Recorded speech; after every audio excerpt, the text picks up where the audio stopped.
session, we're going to talk about how to evaluate function. Evaluating functions means finding the value of f of x is equal to or y is equal to that correspond to a given value of x. So, we have example here, f of x is equal to 4x minus 2 when the given value of x is negative 2. So our main goal here is to substitute all the x that we can see in our problem to the given value of x, which is the negative 2. So the first x that we can see here is this one. So let's substitute that one to this one, the negative 2, which is the given value. So, f, substitute, negative 2 is equal to, for another x that we should substitute. So, we have negative 2 minus 2.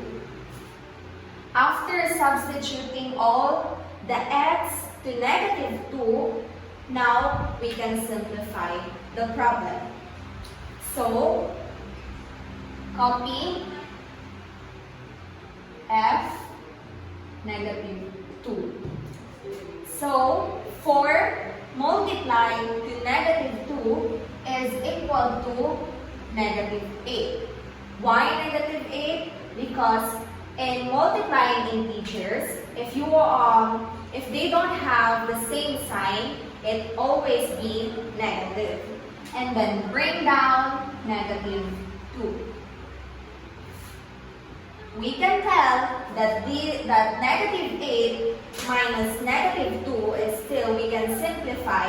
So we simplify it because they has like term. So negative 2 minus 2 is equal to negative 10. Why negative 10? Because in subtracting integers, the rule is if they have the same sign, you must add it and copy the sign, which is negative. And this is the final answer. So our f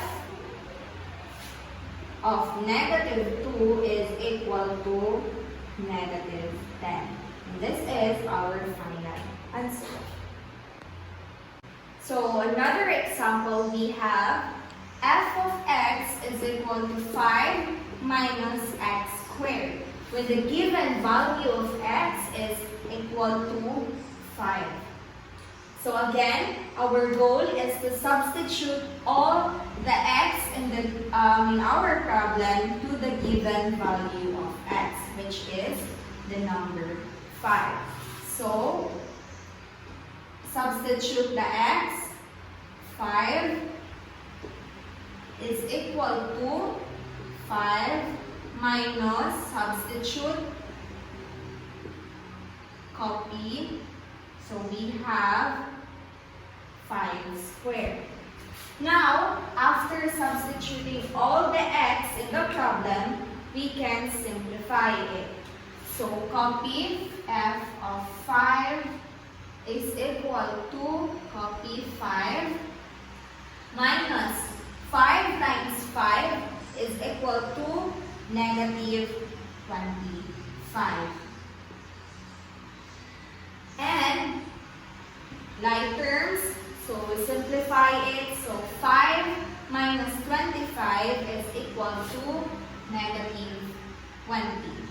Why negative 20? Because in subtracting integers, the rule here is to, if they don't have the same sign, you need to subtract it and copy the biggest value, the sign of the biggest value, which is the negative 25. So our f of 5 is equal to negative 20. And that is our final answer. And that is how to evaluate function. Thank you so much for watching, and I hope you guys learned something.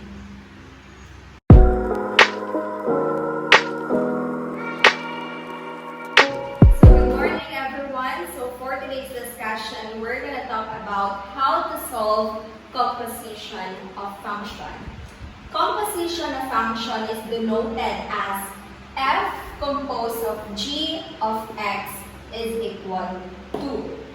So our first example we have here, g of x is equal to 5x plus 3, and our f of x is equal to 2x plus 1. And find the f composed of g of x. So, in order for us to solve it much easier, we will follow this method, which is the f of g of x. Yan. So, kung sino yung pinakamalapit sa ating x, siya yung isasama natin sa parenthesis, which is the g. So, now, let's find first the value of what inside our parenthesis. So, which is the g. And the value of our g of x is 5x plus 3. So, let's substitute 5x plus 3.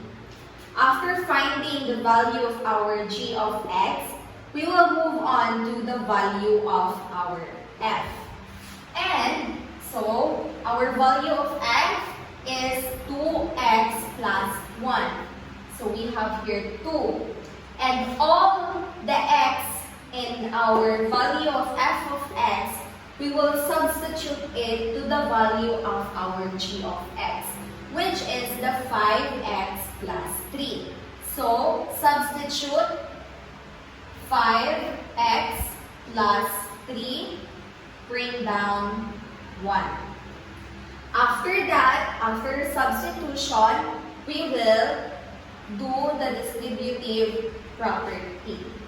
So, 2 times 5x is equal to 10x plus 2 times 3 is equal to 6 and bring down 1.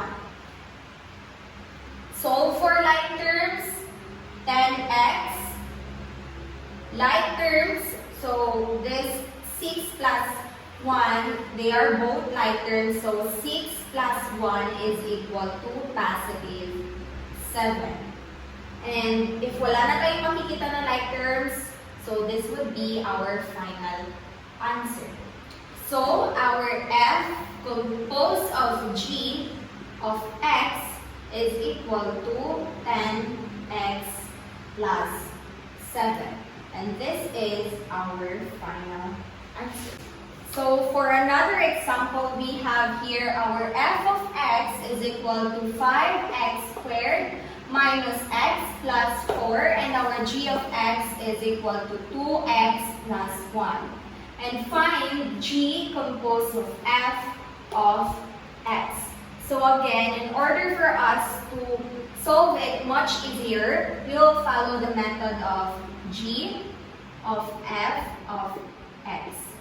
So again, kung sino yung pinakamalapit sa x, siya yung nasa loob ng parenthesis. And let's find first the value kung ano yung nasa loob ng parenthesis, which is the f of x. So, g, our f of x is 5x squared minus x plus 4. After finding the value of our inside of our parenthesis, let's find the value kung ano yung nasa labas, which is the g. So our g is 2, and substitute the x to the value of f of x, which is the 5x squared minus x plus 4. So, 2, substitute 5x squared minus x plus 4 and minus 1.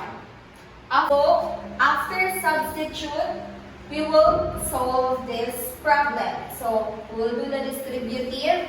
2 times 5x squared is equal to 10x squared. 2 times negative x is equal to 2x. 2 times positive 4 is equal to positive 8 minus 1. Find like terms, 10x squared, walang like terms. So, copy. This both is like terms, so 8 minus 1 is equal to positive 7. Why positive 7? Because in subtracting integers, if they don't have the same sign, you need to subtract it and copy the sign of the biggest value, which is the 8. So that's why we have positive 7. And if wala nang like terms, so our G composed of f of x is equal to 10x squared minus 2x plus 7. And this is our final answer. And that it is. I hope you guys learned something, and yeah, thank you.